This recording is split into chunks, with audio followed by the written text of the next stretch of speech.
One side of the fault line is moving upward or being forced upward, while the other side is moving downward. And that force in one point in opposite directions is called a shear force. And we can also have that happen on the truss segment. Something like this. One thing to think about, where do these forces come from? One force, even though we're up here largely out of the Earth's atmosphere, we do still have drag with the Earth's atmosphere, which can impart loads on or impart a force on the truss segment. Another, I already hinted at earlier, is crew working inside. We're up here, we're exercising, we're moving really heavy pieces of equipment around. So we have an amazing engineering team on the ground, and we have specific disciplines that their job is to monitor all the forces imparted upon the International Space Station. They keep track of all those various forces I talked about and where they could be coming from, the atmosphere, visiting vehicles, or even things that the crew are doing inside the space station, and to make sure that those forces aren't significant enough to cause any damage to this wonderful laboratory and living space we have up here in low Earth orbit.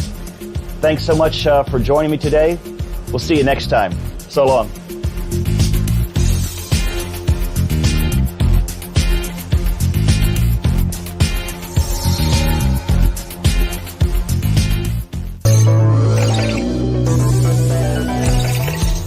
So we are standing in the Quest airlock, which is divided into two parts. We have the equipment lock and we have the crew lock.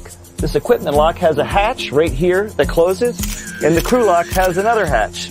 The EMU, or the Extravehicular Mobility Unit, is our spacesuit, and it's divided roughly into two parts. We have the hard upper torso, which is almost like a turtle shell. It's a hard fiberglass shell, and then we also have the lower torso assembly. These spacesuits are our own little spacecraft, and they have everything you need to keep you alive out in space for 7 to 8 hours, maybe even longer, depending on how hard you're working. The only thing that they do not have, and they have radios, it has oxygen, it has carbon dioxide scrubbing, it has temperature control, it has everything you need except for one thing, a restroom. And so when we get ready for our EVA, the first thing we put on in the morning is a diaper, and that's our first layer. Then over the diaper we put on a pair of long johns, and that's to keep our arms and legs from getting scraped up. It also provides a little bit of wicking in case you're getting really hot and sweaty. The next layer is our liquid cooling garment, and the LCVG has little tubes running through it which allow water to circulate inside the LCVG to provide cooling when we're outside working really hard. So we've got the diaper, we got long johns, we got the LCVG, and then we're going to wear a spacesuit. 7 layers from the bladder on the inside, which maintains pressure, and that's a rubberized bladder, all the way out to the white layer on the outside. The crew member inside the spacesuit is also wearing this, what we call a Snoopy cap. It's a communications cap. We have a radio, so we can talk to not only to Houston, but we can talk to people on the space station and to each other. So we wear this communication cap inside the helmet. Also another key component of the EMU or a spacesuit is the helmet. You can see the helmet has a gold visor which protects us from the rays of the sun that we can bring down. It's pretty bright out there, and this gold visor helps reflect the rays of the sun so we can actually see and operate in daylight. At nighttime, we can raise this visor up, gives us a clearer view, and additionally we have helmet lights built into the helmet. On top of the helmet, we also have a television camera, so the ground is able to watch us while we work through these TV cameras. The work is really all done with hands, and so our gloves are really our most important piece of equipment in order for us to work outside. And one of the real challenges of a spacewalk is you have this heavy gloved hand, which is inflated, so it wants to stay like it's blown up like a balloon. But we walk by grabbing onto handrails and making our way along the ISS. So every time you move your hand, you're fighting against a balloon that wants to inflate. And then on top of that, all of our equipment is based on using your hands too. So after 6.5, 7 hours of kind of fighting against this glove, it's a really long day, and your hands are probably the thing that are most exhausted after 7 hours out on an EVA. Well, we're going out to work. You probably saw me move this mini workstation. The way we carry our tools is on a mini workstation, which is carried on the front. Every single tool we use is tethered to us. We do not want to accidentally create satellites. Our primary way of remaining attached to the ISS, if we're not using our hands, are these waist tethers. And you can see they just have a big hook. They go around a rail or anything else on the ISS and latch on, and it actually has a locking mechanism as well to hold us nice and tight. So we always want to have one of these attached if we're not holding on with our hands as well. The back of the EMU has our life support system. The life support system contains all the equipment we need, from a UHF radio down to the oxygen tanks that provide primary oxygen.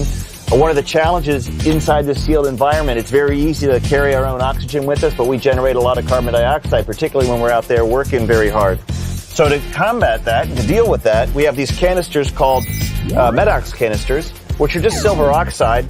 They are carried in the backpack along with a very large battery, which provides all the electricity for us. I don't have a battery here to show you today because we're in the process of charging them. We're about a month out from doing a spacewalk, and we've already started getting ready for that.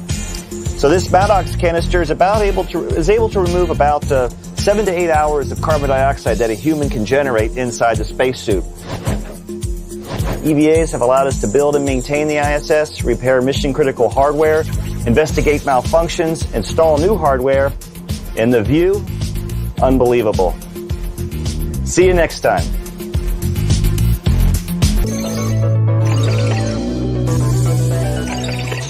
Hi, my name is Ricky Arnold on the International Space Station. We get asked a lot, how do we sleep in space? And it's a great question because we all know how important a good night's sleep is.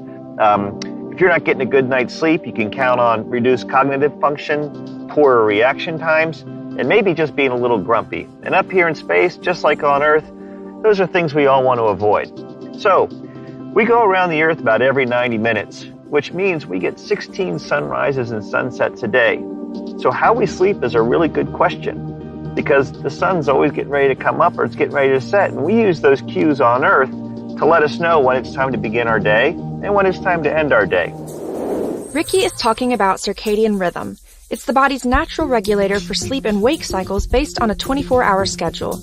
Those 16 sunrises and sunsets he mentioned can cause circadian misalignment and sleep deficiencies during long-duration spaceflight. The hazards of lost sleep can range from poor attention at school to on-the-job errors to long-term sleep loss, even chronic disease. Sleep is super important. Hey Ricky, what are you doing on the space station to get some sleep? Well, here in space, we kind of have to do it artificially. So we have these nice crew quarters. It's about the size of a refrigerator. It's very quiet. The space station can be a little noisy, but it's very quiet in here. And we can control light with a light switch. If we are just middle of the day, we have a light like you're seeing right now, which is just this kind of standard lighting.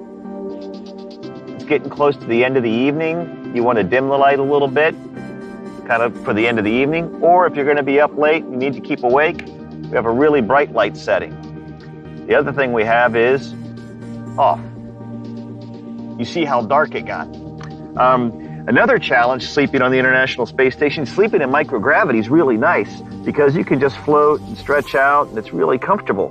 The problem is with the air currents in the International Space Station, you could very well float into a piece of hardware and hit your head, or worse yet, even break something. So we got our sleeping bag here, just almost like a sleeping bag on Earth. But as you can see, we have bungee cords that help hold us up against the wall, so I almost sleep standing up. And also, I do have a pillow. It's just a bag full of clothes, but I actually keep it up on the top of my head because I'm a little tall. In the crew quarters, I tend to hit my head on the ceiling when I'm sleeping. So I got my sleeping bag here. I got my bungee cords to hold me in. And then when it's time to go to bed, it's quite easy. Just unzip the sleeping bag, climb on under the bungee cord, climb into the sleeping bag, make sure you're nice and secure, zip yourself up, plan on getting a good night's sleep so I have good reaction times, my cognitive ability is what it should be, and that I'm not grumpy in the morning. So with that, I'm all set. Good night from the ISS.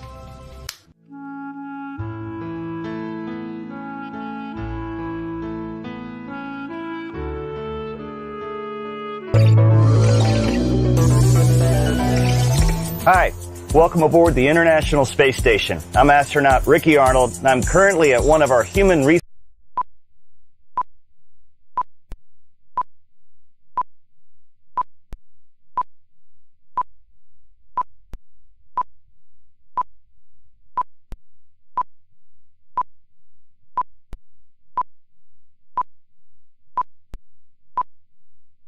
that our electrical system has about 8 miles or 13 kilometers of wiring to make it all work. So where does this energy come from? Let's have a look. From here in the cupola and through other windows, you can easily see the solar arrays soaking in the sunlight. They are massive. These 4 solar arrays are made of solar cells, which are purified chunks of the element silicon. Together, the solar arrays contain a total of 262,400 solar cells and cover an area of about 27,000 square feet, more than half the area of a football field. That's huge. When the station is in sunlight, the solar arrays produce about 60% more power than we actually need during the daytime. That extra power goes directly to charging our lithium-ion batteries. Now, those batteries are essential because they provide the power we need during the 16 night times we have per day here on the space station.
Galileo certainly was the most problem-plagued interplanetary project ever.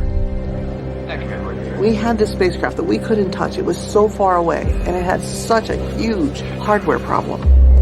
We had problems with trajectory. We had anomalies in flight that we had to work through. We had this high-gain antenna failure.